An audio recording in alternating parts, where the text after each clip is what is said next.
In this video, I'll detail how to delete text messages on Apple Watch. So if you have an Apple Watch and you receive text messages notifications on your Apple Watch after pairing them successfully, then you can easily delete any text messages on your Apple Watch. So here in this video, basically, I'm going to show you how you can easily delete text messages on Apple Watch. So if I download this video, you found this helpful and informative, please don't forget to like and subscribe.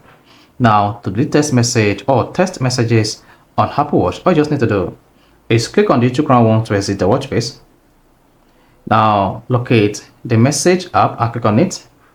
Then this is going to open all the message applications you have on your Apple Watch. This includes the messages on iPhone. Now select the message you want to delete, locate it. So let's say I want to delete this message from my bank.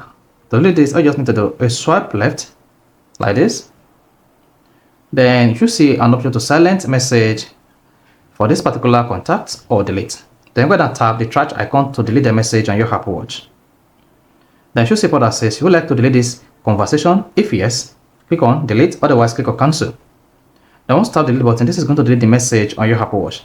You need to repeat this on all the messages you want to delete on your Apple Watch. Then once you repeat this process, these messages will be deleted on your Apple Watch and they will also be deleted on your iPhone. So this is how you can easily delete text messages on Apple Watch. If you found this helpful and informative, please don't forget to like and subscribe.